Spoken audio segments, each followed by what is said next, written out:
Goeiemôre, good morning. Pieter Voltooi, word wakker. Hierdie dag raak al hoe lekkerder en warmer. Goeiemôre dag sê in jou op hierdie heerlike oggend. Ek moet sê die koeligheid van die laaste 2 dae was dit nogal 'n ding. Ja. Ek het op die heilige Woensdag van gister 'n heerlike golfdaggie gehad en so maar. Ja, ons is daar deur koue Luister, ek dink nie dis die einde nie. Dink jy so? Ja, jy's mos on top of it all met die nuus en al daai lekker dingetjies. Maar ou Elsa, Volgens die Suid-Afrikaanse weerdiens lyk dit maar nog 'n bietjie koud. Maar jy's oor die laaste 2 dat ek nou besluit ek trek 'n bietjie 'n baadjie net ook. Ja. Weer 'n bietjie aan. Jy weet dit raak nogal koud hier. Maar julle is sulke warm mense. Waarna kyk ons vandag in ons program? Ja nee, kyk, jy's gepantser, né? Gereed vir enige ding. Nou, ons kyk vandag saam met Michelle Lou van Crème Classique na die voorkoming van littekens en ongevraagde merke op ons vel. Daarna gesels ons met Declan Cherry van Trader Bag oor die toekoms van inkopiesakke en ook die impak van plastiek. Lara van die kerk kuier na haar Statebondspele oorwinning by ons in die ateljee en vertel van haar pad na Los Angeles 2028. Ons kry ook matriekafskeid inspirasie by die make-up girl Lorraine Olivier van Style and Makeup Effect, ons gunsteling. En ons sluit af met Passon Laas en sy nuwe enkelsnit Every River. Fantasties, lekker. Weer eens 'n heerlike program soos ons elke dag. Groot verskeidenheid. Maar my hoogtepunt is ons oggendpraatjies. Ja, Pieter, gebruik jy ooit Uber? Hier. Man, my kinders, ek gebruik dit nogal baie vir die kinders. Ek het dit self ook al so 1 of 2 keer gebruik, maar my vrou is maar die een op die app en sy sê ek kry vir jou Uber of vir dit of vir dat. So ek het nie 'n kluwer aangeneem. As daai app so oop gaan dan begin ek sommer so koud kry. En daarmee verwys ons nou na die saamry geleentheid of daai diens. Ja. Nie noodwendig dit wat ons dan nou eet nie, want ons moet 'n Uber eet. Daar sê nee, ons praat van die saamry. Hierdie gaan oor daai spesifieke diens. Wel, Uber gaan van volgende maand af sy bekende Uber X diens in Suid-Afrika staak. Jarelank was Uber X die standaard opsie vir Suid-Afrikaners, gewoonlik 'n gemaklike motor soos 'n Toyota Corolla wat tot 4 passasiers kon vervoer. Nou volgens Uber is die verandering deel van 'n plan om hulle keuses eenvoudiger en meer doelgerig te maak. Suid-Afrikaners sal blykbaar voortaan uit 4 hoofopsies kan kies, naamlik Uber Go vir goedkoper, korter ritte, Uber Comfort vir nuwer motors met meer beenruimte, Uber Black vir diegene wat luksheid soek, dis nou mense soos Pieter, en Uber Reserve waarmee jy ritte tot 90 dae vooruit kan bespreek. Hierdie skuif kom terwyl die kompetisie tussen Uber en Bolt rakende prysbewuste klante al hoe meer aan die toeneem is. Daar is egter kommer dat die fokus op laer pryse die gehalte en veiligheid van die diens kan benadeel. Nou Uber was reeds in die verlede oor goedkoper opsies soos Uber Moto wat motorfietsse gebruik gekritiseer. Veiligheidskenners soos Hein Jonker glo die diens gaan net oor geld maak. Hy sê dit gaan nie oor die lewe van die passasier wat deur 'n onbevoegde bestuurder in 'n onveilige omgewing vervoer word nie. Volgens Jonker is daar net te veel veranderlikes en te min regulasies om so 'n program effektief te bestuur en hy voorspel dat dit sal misluk. Hierdie kwessies rakende veiligheid het egter die deur vir nuwe dienste wat juis op hierdie, jy weet, ek sal sê dis seker maar kwelpunte. Ja. Fokus so oopgemaak. Nou een hiervan is die Afrikaanse diens Wanatu, waarvan ons ook al baie gehoor het wat homself spesifiek bemark as 'n veilige opsie vir vroue, bejaardes en kinders. Daar is ook verskeie ander dienste wat nou spesifiek op vroulike passasiers fokus. Ek het nog nie eens daarvan gehoor nie, so is my interessant. Dit is nou dienste soos chauffeur, en dan Shigo en Gosigadi.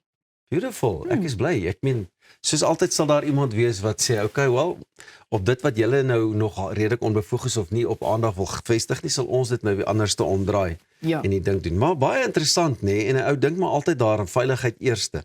Ja, en ek moet vir jou sê, as 'n vrou ook, dit is iets waar ander mense gereeld dink. En ek dink dit is vir my oulik dat sommige van hierdie dienste dat dit deesdae van so 'n aard is dat jy 'n vroulike bestuurder ook kan kies of daarvoor vra. Ja. Maar hoe werk dit? Weet jy enigiets van die, jy weet, aan die agterkant, the backside of this office, jy weet, hoe word die ouens gescreen? Hoe word daar gekyk? Is hierdie ouens nou, jy weet, aanvaarbaar vir ons diens, of dit nou Uber of Bolt of whoever is? Ek dink daar moet nogal 'n groot screening. Wel, mense hoop dat daar so 'n proses is, maar wanneer 'n mens kyk na ek moet ook eintlik eerlik wees, ek het nog nooit regtig onveilig gevoel na aanleiding van hoe iemand bestuur op die Daarom pad nie. nie.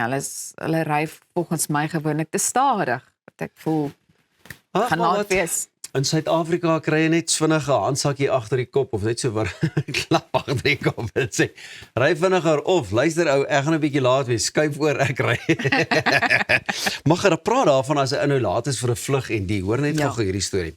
'n Vlug van Victoria na Toronto in Kanada is vroeër hierdie week gekanselleer nadat 'n kind geweier het om sy veiligheidsgordel aan te sit en in die sitplek bly staan het. Wil jy nou meer? Die lugdiens se bemanning en die ouer het verskeie kere probeer om die kind veilig vas te maak. Hulle kon egter nie daarin slaag nie en omdat die aanloopbaan se stilsluiting of sluitingstyd intussen bereik is, kon die vlug nie meer daardie aand vertrek nie. Die vliegtuig moes toe omdraai en terug na die terminaal beweeg en passasiers se vlugte moes vir die volgende dag herbespreek word. Hoewel dit vir die ander passasiers uiters frustrerend was, sê 'n kenner dat die bemanning se besluit uiteindelik oor veiligheid gegaan het. 'n Kind wat nie vasgemaak is nie, kan tydens erge turbulensie of veral tydens opstyg en landing ernstig beseer word en kan selfs soos 'n los voorwerp deur die kajuit geslinger word. Dit is nie die eerste keer dat 'n Peter se streke 'n vlug beïnvloed nie. Verlede maand het 'n gefrustreerde passasier by Reddit gekla dat hulle vlug na Swede 'n uur laat was omdat onbevoegde ouers nie hul 3-jarige kind in sy sitplek kon laat sit terwyl die bemanning vir opstyging voorberei het nie. Kan jy dit nou oor vertel? Kinders moet getig Dissipline. Ja. Ja. Ek onthou ek my kinders hier aan die arm gegryp en so 3 lekker houe op die bout gegee dat die oë net so trek dat ek gesê nou sit jy stil. Ek kan dit amper nie glo nie. Hæ? Ek dink Lotie sou dit doen, maar ek kan nie dink dat jy dit sou Kyk doen nie. hierdie groen persoonlikheid moet jy nie kort vat nie, maar ek sê ook maar net kyk ek sou as 'n passasier opgestaan en gesê het madam of meneer ek het planne vir môre, goed hierdie vlieg ek moet nou ek maak hierdie kant vas. Ek kan nie verstaan nie. Hæ, voel jy nie ook so nie? Ja. Nee, maar ek bedoel dit laat my ook dink aan 'n ander kwessie. Ek het gesien Jennifer se video Ja. het onlangs 'n video gaan plaas op TikTok. Ek het so gelag oor hierdie mense wat nie betyds is nie en wat dan daar waar mens moet deurbeweeg. Ja. Ekskuus, ek gaan laat wees vir my vlug. Ja. Maar nou moet ek ook vir jou sê, sommige van ons is betyds op die lughawe Ja. en dan is dit die lugdiens wat nie hulle sake agter mekaar het. Ja, dan nie, is jy hulle 'n weet. bietjie laat en Maar ek hou nie daarvan nie. Dit is nooit vir my 'n mens voel so 'n bietjie dit is 'n verleentheid om te moet sê. So jy's Ekskuus, ek moet gou. dis 'n verleentheid om te sê, maar ek's ook een van daai wat breeskouers daar voor in die ry sal staan en sê maar ag ek is nou ook al so almal van ons moet uiteindelik op die bus met die vlerke klim. So laat ons maar een kant toe skuif. Sekerlik meneer, gaan maar solank ek net op daai vlug is. Gaan kyk daai video van Jennifer Ek gaan. mag. Jennifer, Spice ek gaan Girl. vir hom kyk. Maar nou ja, bly jy net waar jy is. Ons gaan nie hierdie vlug mis nie ongeag wat jy is nou op vlug. Goeiemôre, good morning. Maak vas jou sitplek gordel. Maak los jou sitplek gordel. Ons is veilig in die lug en nou kan jy die res van hierdie oggend saam met ons geniet. Goeiemôre, good morning. Koffie en tee sal nou bedien word.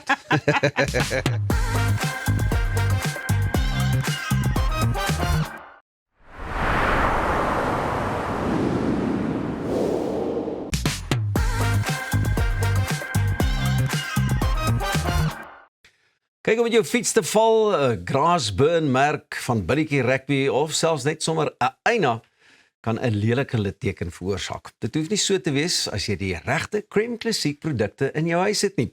Michelle Lou, produkspesialis by Crème Classique Skincare, is hier om ons meer daarvan te vertel. Hartlike goeiemôre weer eens, Goeiemôre Michelle. Pieter. Dit is so lekker om saam met jou weer eens te kan kuier. En jy lyk mooi in die rooi vanmôre man. Baie dankie. Ek hoop is rooi, want kyk julle dames het ons maar altyd 'n skakering van rooi of so. Ek voel warm. Hoorie so, waarom kry 'n mens 'n litteken? En veral nadat jy nou geval het of sê maar iets soos waterpokkies gehad het. Ja, kyk vandag praat ons spesifiek oor die kinders wat littekens Ja. kry nê. So ja, onthou die vel se boublokkies is eintlik maar kollageen. So wanneer jy met daai fiets dan nou val en daar's 'n merk, dan hang dit af hoe diep daai merk is, want dan word die kollageen heeltemal versteur. Wat ongelukkig gebeur is jou vel sê dadelik vir jou, o gat, het iets gebeur. Ek moet 'n nuwe vel maak wat dieselfde elastisiteit het en dieselfde tekstuur en dieselfde lyk as wat die normale vel het. Maar dis moeilik vir die vel om skielik so iets te maak. en dan probeer die vel so hard om kollageen te maak dat hy eintlik net 'n lelike tipe vel maak op daai spasie en dan los dit 'n merk. Okay, die eerste antwoord op hoe jy dit kan voorkom is moenie fietsry of met hom val nie. Ja, of jou ma moet naby wees om vinnig na jou te kyk. Maar in julle geval, kyk die dinge daarom al so fancy en oulik geraak. Het julle sekerlik natuurlik 'n hulpmiddeltjie of twee om dit te kan help. Ja, kremplasiek het 'n hulpmiddel. Die pediatric scar serum, ons sê dit maar in Engels, want dit is beter om dit so te sê, is spesifiek ontwerp vir nie net vir kinders nie, maar vir jonger vel ook. Alhoewel ek het al gesien dat die ouer dames gebruik ook die pediatric scar serum, want 'n litteken is 'n litteken. So ons het gepraat oor die kollageen. Hierdie produkte het spesifiek kollageen, allantoin en amplifier system collagen. So dit sê net vir jou dit maak baie kollageen. So wanneer jy dan daai litteken het, spring dit dadelik aan die gang om nuwe vel te maak en dit maak dan 'n mooier, sagter litteken in plaas van 'n merk. Is dit ook iets wat jy nou maar so gereeld as moontlik moet aanwend op die litteken? Net so gou as moontlik ook die resultate te sien? Dis 'n belangrike vraag daai. So sommige mense wat gaan miskien vir 'n operasie waar jy 'n litteken miskien op jou skouer kan hê, smeer voor die tyd van die pediatric scar serum aan en dit maak dan of dit berei dan die vel voor vir daai skade wat gaan kom. Maar die goeie nuus is as jy geval het met jou fiets, moet jy net sorg dat die vel droog is of die wond droog is of dit nou akne is of 'n waterpokkie, dan kan jy begin om die pediatric scar serum aan te sit. So dis maar iets wat jy ook moet doen totdat jy nou sien jou litteken lyk nou al 'n bietjie beter of maar ek dink nie sal dit ooit heeltemal weggaan? Nee, as jy eintlik dink daaraan, as jy nou 'n gat in 'n muur het, Ja. kom ons sê net maar so, en jy wil daai muur nou patch of daai gat patch. Jy kan hom patch baie mooi en jy kan 'n laagie oorverf. Jy weet van daai gat, maar vir iemand anders lyk dit net so bietjie beter. Bietjie beter. Nou sê gou vir my, by Crème Klassiek het jy nou al hierdie fancy goedjies en ek wil daarom net gou maak, jy het gesê die pediatrics, Pediatric scar serum. En die tannies wat dit gebruik het seker maar gedink aan die geriatrics van destyds. Dis nou al genoeg. Hoe presies werk hierdie goeders? Jy weet, ek meen daar's soveel goeders op die mark ook seker maar wat sê, wel ons kan dit doen. Maar ek meen Crème Klassiek het mos maar Kyk, dit is 'n deur 'n dermatoloog ontwikkel. So ek dink nie hy sou sy tyd gemors het as hy nie geweet het dit gaan definitief werk vir 'n velletsel nie. Ja. Dis belangrik dat jy nie dink dis 'n ou letsel van jare terug wat jy gaan die kollageen weer kan herstel nie, maar so gou as moontlik wat jy begin met al twee van hulle of een van 'n ander, kan jy begin om litteken ek dink dis versagtend te kan sien. Okay, nou ons het gepraat van die littekens en goed, maar het julle ietsie vir daai fyn, jy weet, ja, die lyne en die plooie en dit is waar die rejuvenating iron scar serum nie ek het ons baie fyn lyne of het ek nou dik growwe lyne? Ek gaan nie nou Kyk vir 29 het ek redelik grondpad geloop. Daar's hoop vir jou. Dankie. So die rejuvenating iron scar serum kan jy natuurlik om die ooggedeelte gebruik en dit is presies weer kollageen en die elastisiteit wat jy verloor dan daar waar die plooie maak. So gebruik dan hierdie reeks om vroegtydig te sorg dat jy mooier ouer word en nie die merke van plooie dan daar los nie. Luister, ek kry al my antwoorde. Ek kan nie wag vir ons volgende kuiertjie nie. Baie dankie Michelle en onthou, jy weet, daar's altyd 'n ietsiekie waarvoor ons ook vir julle moet sê. Maak daai ore oop en luister. Goeie wondversorging vandag is die eerste stap na 'n mooier litteken vir môre. Moenie dat 'n eina jou ma se dag omkrap nie. Beskikbaar by uitgesoekte Dis-Chems of aanlyn by www.cremklassiek.co.za. Kyk ook uit na die Spring Fair 20% afslag promosie by Dis-Chem.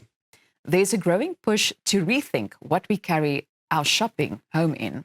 Today we're chatting to Declan Cherry, director at Trader Bag, about the future of shopping bags, the real cost of plastic, and whether paper could be the way forward for South African retailers. Goeiemôre, good morning, and thank you for joining us, Declan. Good morning, Elsa. Thank you for having me. Now, we've become so used to plastic bags that we hardly even think about them anymore. Just how big is the plastic shopping bag problem in South Africa? Yeah, quite big. You've asked a very important question. You know, you walk into a shop, you're offered a bag, you pay for it and you leave.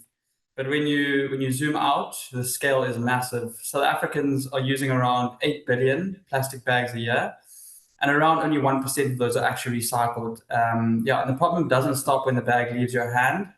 plastic can remain in the environment, I'm sure most of us know, for hundreds of years, and it eventually breaks down into microplastics that end up in our soil, water, and ultimately our food. So the plastic bag levy has increased significantly over the years.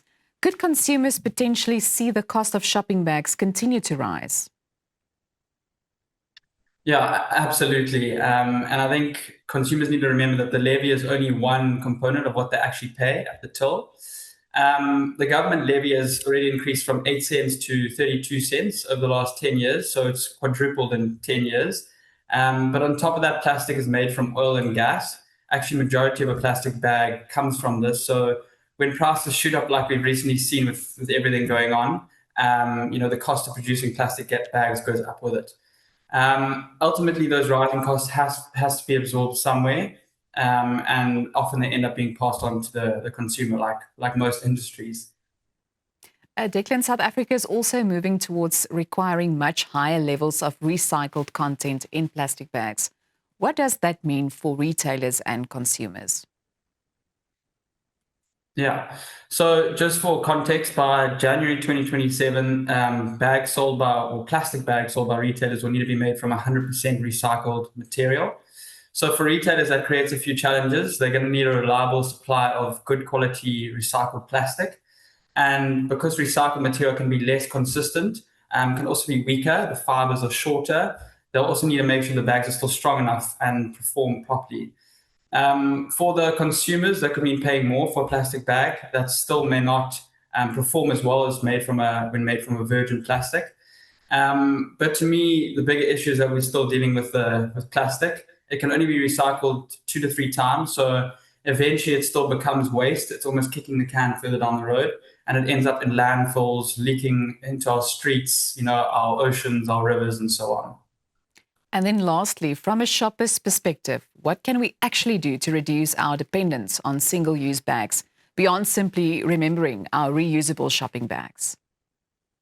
Yeah, no, I'm the same. I've got a whole lot of reusable shopping bags in my car, and I get to the till and I'm like, I've left them in my car. We need to stop treating every bag as something that gets used once and immediately thrown away. I think reuse whatever bag you take as many times as you reasonably can. We've all also bought 1 or 2 small things and somehow walked with another bag we didn't really need. So maybe one of the simpler things is just saying no to a bag altogether. But I think consumers can also start thinking about what happens to the bag afterwards. Reuse the bag maybe for shopping, for storage, recycling at home. And I think what's very important is when they're finished, put them in the correct recycling streams. I think also consumers have a role to play and can do a couple of things, but retailers have an even bigger role to play because ultimately they decide what's sitting at the till. And once it's sitting at the till, it's much easier for consumers to make the sustainable choice when they're actually given one. Well, thank you so much for joining us. Nou ja, bly ingeskakel. Ons is net hierna weer terug.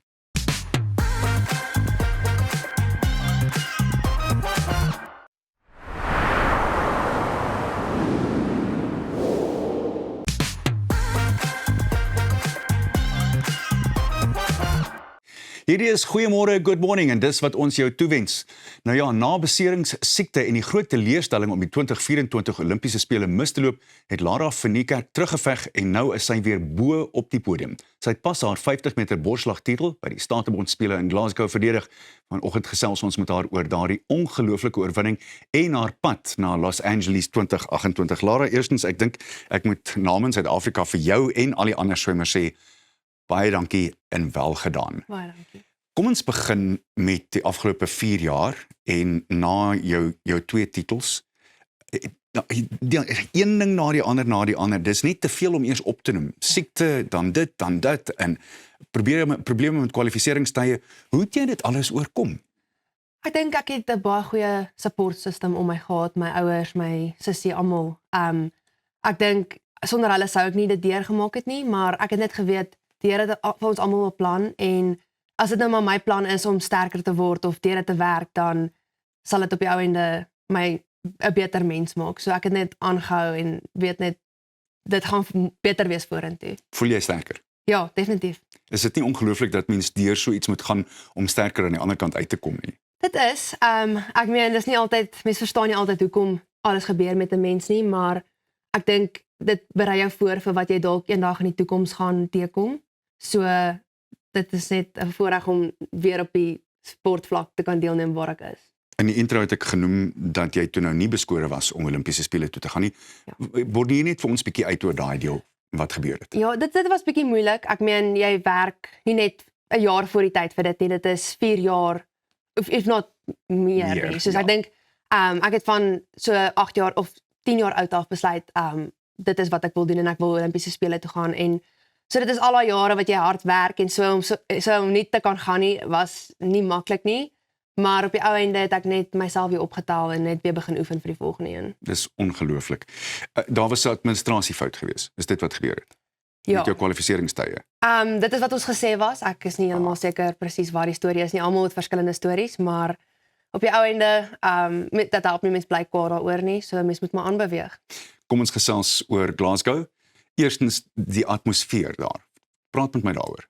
Dit was wonderlik. Ek meen die skotte is insane.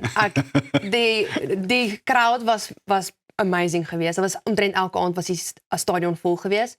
En dit was net 'n baie goeie atmosfeer, goeie energie onder ons spanmaats geweest. Ons span het so goed gedoen. So ek was so dankbaar en so bevoorreg om deel te wees van daai span. Pieter Koetse natuurlik van vooraf gelei en ek dink hy het die lont aangesteek, nie waar nie? Hy het ongelooflik goed gedoen en ek meen goud na goud. Ek meen dit is inspirasie vir ons almal en ek dink ons almal kyk op daarna. En toe die ou kerel, Chad le Clos. Ja, nee, Kan jy glo? Dit is wonderlik. Ek's baie bly vir hom dat hy nou sy laaste 2 medaljes gekry het om die mees suksesvolle Commonwealth atleet te wees. So ek dink dit was vir hom 'n baie groot ding. Die aflosse wat so goed gedoen het. Ek meen dis waar hy sy medalje gekry het. So ek dink hy is ongelooflik bly oor dit en dat ons aflosse weer begin optel. Dit is goed. Ek het gesien by 'n nuuskonferensie het hy na die tyd gesê toe iemand sê is dit toe sê hy nee, maar ek dink hy kan nog een inpas. Ja, ons almal dink altyd wanneer gaan Chad opbou. Ek dink hy verbaas ons almal, maar ek meen hy is nog steeds competitive en ek dink is wonderlik wat hy doen vir die sport. Rekordmedaljes vir ons in die swembad, maar ek moet egter met 'n negatiewe vraag kom. Hoekom is Australië soveel beter in die swembad as ons soveel meer mense hier het en soveel meer talent het as die Aussies? Ja, dit is moeilik. Ek dink dit kom groot neer op befondsing. Hulle het ongelooflik baie fondse en support in hulle swem. Ek meen ek dink hulle is een van die mees betaalde swemmers in die wêreld. Ek dink hulle kry omtrent meer geld as die Amerikaners. So dit is maar moeilik. Ek meen die fasiliteite wat hulle daar het is amazing en hulle kry baie geleenthede om oorsee deel te neem. So ek dink dit kom maar groot neer op dit. Ek dink Suid-Afrikaners is baie sterker as die Australiërs as jy kyk na die rugby. So ek dink is maar net dit kom neer op dit en is maar eintlik sleg om te dink ons het so baie talent in die land en ons mense kan dit nie verder kom partykeer nie. Jy het vroeër vir my genoem daar was 'n swemmertjie met wie jy gepraat het van 'n ander land wat verdien in 'n maand wat jy in 'n jaar kry. Ja. Ek meen dit maak net nie sin nie. Ja, nee, dit is baie moeilik. Ek is bevoorreg dat my ouers my finansiëel kan ondersteun, anders sou ek nie so ver gekom het wat ek is nie. En ek dink as jy nie daai finansiële ondersteuning van jou ouers of 'n familielid of iemand het nie, dan dis baie moeilik.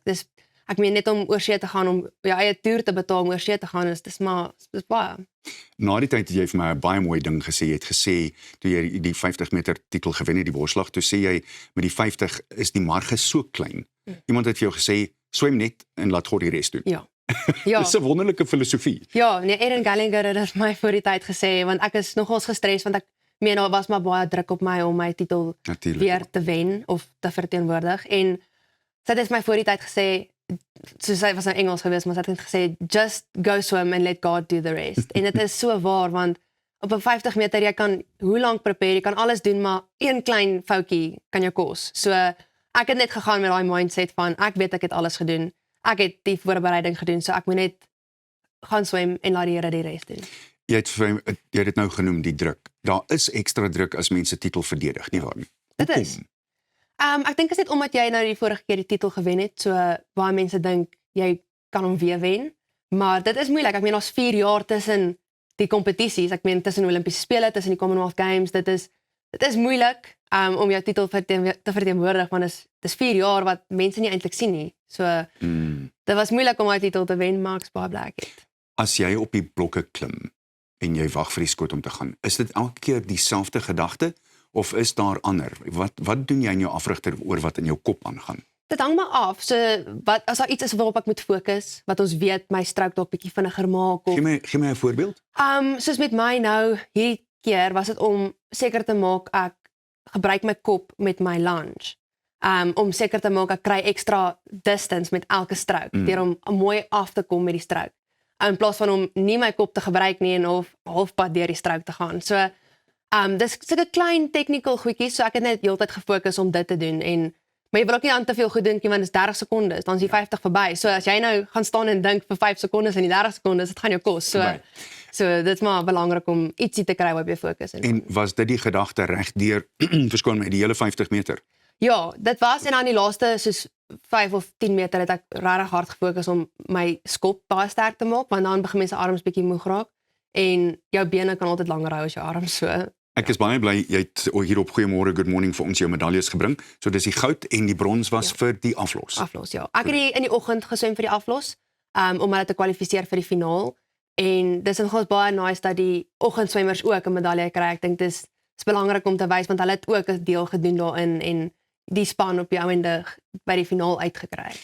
Nou op pad Los Angeles toe as alles goed gaan. Ja, dit is die plan. Is dit die plan? Ja, die fokus het klaar begin shift na die Statebond spele. So ek is opgewonde vir dit. Wat gaan dit vat? Ons 50 meter swemmers moet al volgende jaar by World Champs gaan kwalifiseer. Dit werk bietjie anders omdat hulle nou die 50s onlangs ingesit het. So ek gaan al volgende jaar moet kwalifiseer vir die 50 meter en ja, so dit gaan maar dis baie preparation wat nou rond moet gaan, ja, voorbereiding. So dit moet nou begin. Ek meen dit is nie net 'n jaar voor die tyd soos ek nou gesê het nie. Dit is 'n hele paar jaar wat jy opbou daarna toe. Lara, dit was 'n groot eer om jou in die ateljee te hê. Wel gedaan, weer eens baie trots op jou. Baie dankie.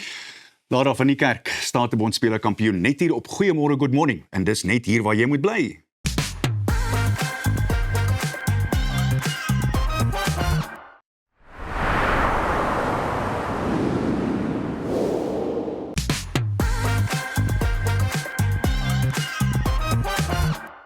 Dit is matriekafskeidsseisoen en die modes verander elke jaar. Juwele, gremering, haarstyle en rokke. En liewe Lorraine Olivier van Style & Make-up Effect kuier vandag by ons om oor die jaar se modegiere te gesels. Lorraine, welkom terug. Dankie Elsa. Dit is altyd lekker om met jou te gesels. Ek bedoel ons weet die matriekafskeidsseisoen is nou eintlik alreeds hier want dit is mos maar lang beplanning en baie beplanning wat daarin gaan. So raak jy nog opgewonde wanneer hierdie tyd van die jaar aanbreek? Ek raak opgewonde en ek raak ook nervus want die meisies begin al hoe meer lank vir die tyd beplan. Ek meen my dogter is nou graad 11. Sy het ook klaar 'n rok vir volgende jaar se matriekafskeid. So hulle weet presies wat hulle wil hê, maar ook hoekom ek nervus raak daaroor is om almal in te pas. Daar is nie meer 'n geval van ons doen sommige gaan ons eie make-up by die huis neem. Almal wil 'n plekkie hê, so om almal net te akkommodeer, raak ek se partykeer se bietjie nervus, maar ja, ek raak ook opgewonde want ek sien elke jaar verskillende style en ek love hoe die meisies net hulle self embrace. Nou ek hoor mense verwys deesdae na 'n sogenaamde moderne meisie. Wat is 'n moderne meisie en vind jy dit 'n bietjie makliker om so 'n meisie te grimeer? In 'n mate is dit makliker want hulle is baie effortless. Die meisies hulle het so 'n goeie velsorgrutine, so hulle almal se velle is so mooi en hulle soek die minimalistiese look, maar dan raak ek ook partykeer so 'n bietjie nervus want hulle weet baie wat aangaan. Hulle kyk TikTok wat ek nie eens kyk nie, so hulle is so op hoogte van al die trends en wat aangaan. So ons moet die hele tyd op hoogte bly van al hierdie trends en alles wat hulle wil hê. So ja, partykeer raak ek so 'n bietjie nervus. Ek moet eers weer gaan TikTok kyk en so 'n paar tips weer gaan vang van wat is op die mark en so aan. Maar ja, die meisies weet definitief, hulle is so seker van hulle self en hulle weet presies wat hulle wil hê. Wat eintlik 'n goeie ding is, jy weet, want ek dink nou terug aan die jaar toe ek gematrikuleer het en ons het nog met prentjies, jy weet, na die haarstylist toe gegaan en die grimeerkunstenaar. Nou is dit eers sosiale media wat so groot impak het. Goed, so wat is sommige van die grootste make-up trends of neigings van jaar? Ek dink die soft glam trek homself maar deur van die red carpet na matrikas kyk en selfs troues. Ja. So die soft glam is definitief trendy en dan daai nou make-up look is nog steeds baie in die meisies omdat hulle velle klaar so mooi is. Hulle wil amper niks op hulle velle hê nie. En dan soek hulle net 'n bietjie mascara of hulle wil net 'n feature tint hê. En dan sien ons ook baie keer dat hulle volgens die theme gaan. Soos ek het 'n jaar terug 'n Arabiese make-up moes doen. So die hare, die make-up, alles, die rok, alles was Arabies en dit beautiful gelyk, maar baie keer sal hulle die trend heeltemal deurvoer of die theme en sommer hulle hele look daarbey aanpas. En ek dink die hele minimalistiese aanslag is nogal tydloos ook. Maar ek wil sommer vir jou vra wanneer dit kom by haarstyle ook, jy weet upstyles, is dit ook net meer normaal of ek weet nie hoe om dit anders te stel nie, maar 'n bietjie meer van 'n seker maar is 'n eenvoudige voorkoms. Ja, kyk die upstyles gaan nooit uitgaan nie want dit Ja. 'n upstyle pas ook by sekere neckline en by sekere rokke. So ek voel 'n upstyle lyk altyd mooi as jy 'n baie besige rok het. So die upstyles wat deesdae trendy is maar jou laaband en daai tipiese sleek back. Daar's nie baie detail in die hare nie. So dis jou tipiese sleek back band of dan die soft glam waves. Dit is nog steeds baie populêr. Goed, en wanneer 'n mens kyk na iets soos die rok, nee, dit kan nogal partykeer baie besig wees. So kom ons fokus vir 'n oomblik op juwele. Wat sal jy uitsonder, jy weet, wat moet 'n mens in gedagte hou wanneer jy die juwele kies wat by 'n rok pas? Ek dink as jy rok baie besig is, moet jy baie minimalisties gaan met juwele. Ons sien dat baie mense dra net oorwalle, want hulle neckline is byvoorbeeld besig of hulle soek nie iets om hulle arms nie, dan dra hulle net oorwalle. En party wil nie eens oorwalle hê nie, so hulle is regtig baie minimalisties. En party sal byvoorbeeld net 'n stad wil dra. Maar dit hang regtig af van jou rok. As jou rok baie besig is, gaan met minimalisties, maar as jou rok baie kralewerk en detail op het, dan kan jy nou weer ietsie meer extravagant gaan. En is daar miskien gewilde rokkeuses wat uitstaan? Ek sien ons studio is toevallig langs 'n designer, Isal Couture, en Ja. ek sien daar's baie sagte flowy rokke, maar dan is daar ook baie kralewerk op die rokke. So hulle die bodice gedeelte, die tipiese boob tube gedeelte is baie trendy hierdie jaar. En dan sy ook, ek wil amper sê see-through met net kralewerk op. En dis beautiful. En dan ook jou balrokke is ook nog steeds trendy en in fashion. Maar dan sien ek ook baie die figure hugging rokke.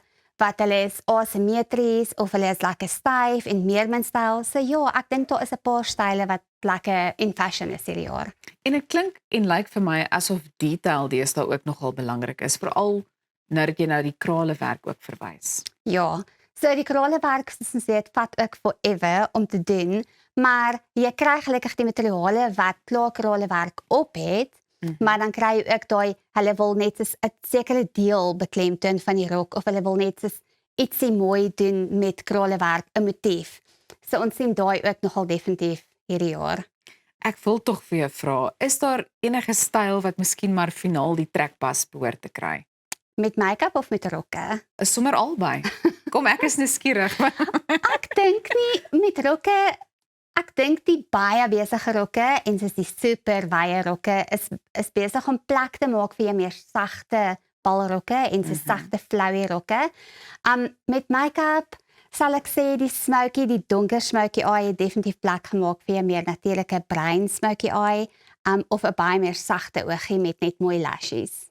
Nou ons het gesels oor juwele, maar dan is daar natuurlik ook iets soos die sogenaamde clutch bag wat vir soveel jare ook nogal, jy weet, deel was van die uitrusting of soof daai finale soos wat hulle noem die final touch ook basies teweeg kon bring.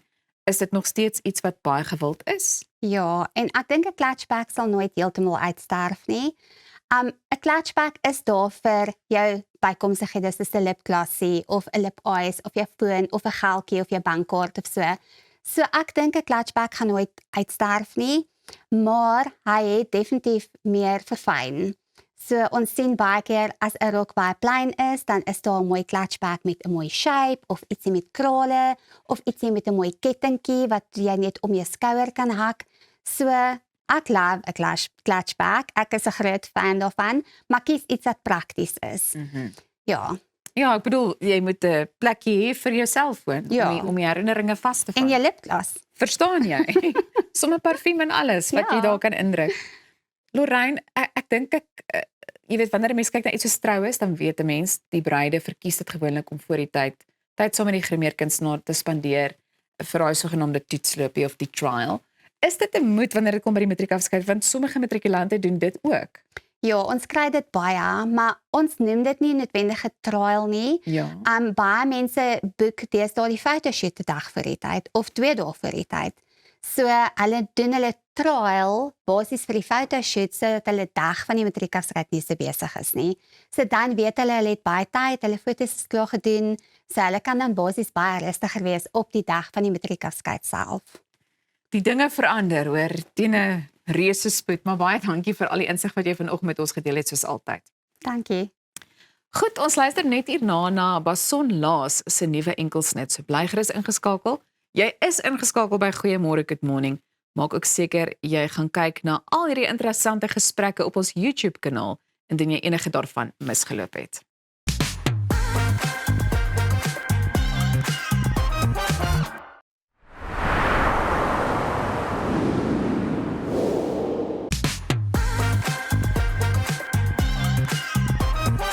En dit sit my sommer dadelik in 'n bui vir die naweek. Ons het pas geluister na Bason Laas se splinternuwe enkelsnit Every River. Dis 'n liedjie wat diep tref, hè? En vandag kuier Bason self ook hier om ons 'n bietjie meer daarvan te vertel. Goeiemôre my vriend. Goeiemôre, good morning. Daar sy baie geluk met hierdie song, hoor, Every River. Every River. Ja. En waar is die eerste saaitjie? Wanneer en waar het hy ontkiem vir Every River? Jy sien, Every River kom eintlik al redelik ver, ek wil sê, so 2017 het ek hom geskryf. So tydens die einde tyd van my universiteit daar. Maar ons het verlede jaar het ons Battle of the Bands gewen wat gesponsor was deur Connection Studios. Dis nou so 'n nuwe studio van Jaco Prinsloo. Ja. Hier in Centurion en met daai het ons toe nou finally hierdie liedjie rekord en ja, dit nou so ons nuutste projekkie gemaak. En dit was seker baie opwindend ook, nê? Om Ja, jy sien. toen uiteindelik studio toe kan gaan en hierdie ouetjie mooi te kan vassit. Om hom mooi by mekaar te sit. Kyk, ek is so net vanaand of vanoggend hier sonder die band, maar die band ouens het hierdie song so mooi ingekleer vandat ons begin saam speel het en dit was eintlik lekker want ons het 'n goeie idee gehad van wat ons wil hê van die song en ja, toe ons nou eers in die studio instap, toe is dit eintlik 'n redelike maar het gebeur. Proses, ja. Bason, jy gebruik die metafoor, jy weet, van die rivier teenoor die lewe en die suksesse en dinge. Is daar iets tydens die skryf van hierdie liedjie en aangesien jy hom ook nou so rukkie in die laai gelos het, wat jy van jouself geleer het of ontdek het wat jy gedink het, wow. Ek skryf eintlik nie oor iets van myself. 100%, ja, ek dink ek is nog eintlik redelik in die beginfase van die musiekloopbaan self. So ek dink hierdie is so 'n bietjie, dit voel bietjie soos 'n metafoor van my eie lewe waar ek nou is. Ek weet ek is ek volg nou hierdie droom van musiek maak maar in baie opsigte is mens maar nog 'n klein stroompie wat nog baie moet spoed optel voordat hy in die oseaan kan eindig. Of voordat hy daai rivier kan word, nê. Ja, so mens leer konstant, jy leer ja, regtig omtrent by elke optrede, elke persoon wat jy teekom, ietsie van alles. En jy vertel dit ook nou soos wat jy omskryf, jy weet, sukses is nie uit 'n reguit pad vorentoe en boontoe nie. Dit was 'n afdraai en nee, dis 'n kronkelpad, partykeer vloei daai rivier sommer 'n bietjie terugwaarts. Ja. En dan tel hy spoed op, maar groot voorreg om nog steeds jou drome te kan volg en ja, ten minste 'n poging aan te wend. So met spyt is. Wat het jy geswat? Ek het ondernemingsbestuur geswat by Tikkies, Weekom. Ja. En was musiek ook maar nog altyd so 'n bietjie deel van 'n ou en so op die kant, jy weet, rondom die braaivleisvure en dinge. Ja, verseker. Dit kom eintlik al van hoërskool af. Ek het op hoërskool 'n gitaar opgetel en myself eintlik maar so 'n bietjie begin leer en later begin skryf. Maar eers toe ek op die universiteit is, en nou die regte pelle ontmoet en goed het ek agtergekom ja, wat se liefde ek eintlik het vir hierdie en ons het eers 'n ander band gehad. Ons het die band Man the Fields genoem op universiteit. En ons het daai 'n EP uitgebring wat ons nou re-record. So dit wat ek in die gange gehoor het, is toe nou waar. Ja. Ek hoor daar's gerugte van 'n EP. Ja, en hierdie song Every River is die eerste song. Dit was nie oorspronklik vir ons al om deel te wees van die EP nie, maar ek het maar net dit goed gedink. Partykeer kom 'n projekkie so aan die einde op nommer 99 bymekaar en so hierdie song is nou die eerste song van die EP en ons besluit omdat ons daai songs oor-rekord, noem ons die EP nou Man the Fields, wat die band se naam was daai tyd. As 'n tipe van 'n Ja, dit is soos 'n ode aan waar alles begin het en die daar deel van was. Ja. Dis beautiful. So, dit is dit eintlik nie noodwendig alles met opset nie, maar dit as ek nou terugkyk daarna, dit is 'n bietjie metafories. Alles link so 'n bietjie by mekaar. Ja. En ja, ek spou opgewonde oor hierdie EP. Wat kan mens nog verwag? Ietsie soortgelyks aan Every River? Ja, dit gaan nog steeds 'n folk trant volg. Die folkie goed het ek rekord by Alwyn Becker, wat ook 'n goeie producer is hier in Pretoria en dan het ons ook 'n song wat bietjie die boundary gaan push in 'n bietjie meer 'n rock rigting. Hy moet daar Want ons kort ietsie live wat bietjie die mense gaan ja, so regop sit. Laat regop sit en ja, daai song in Every River is weer produced deur Roan Graaf. So dit gaan absoluut hulle flavour hê op daai songs en ja, bietjie hopelik ons boundary ook kan vergroot vanaf. So jy en hierdie manne speel nogal gereeld of werk nou al lank saam en gereeld saam. Is dit 'n kwessie van saam skryf of is jy maar grootendeels die skrywer? Ons het planne en drome om nog lekker saam te skryf. Ja. Ons wil 'n naweek wegboek of 'n week of 'n maand. En ons wil by 'n rivier gaan sit en saam skryf, maar op die stadium die goed wat ons nou uitbring is maar songs wat so gekom het van universiteit af tot en met nou en goed wat ek al akoesties en op verskillende weergawe van opgetree het vandat ek dit doen en toe hulle nou begin bykom en hulle dromme en basgitaar en klavier en so kom by ja, toe begin dit net. So ek neem aan, ons kan jou op sosiale media gaan volg en oral gaan opsoek daar. Baie dankie vir die kuiertjie vanmôre en sterkte met daai EP en geluk met die sang. Dankie. Nou ja, dis al van ons kant af. Ons sien julle môre weer. Onthou ons hoogtepunte program, ons YouTube kanaal en ook al ons sosiale media platforms. Lekker dag.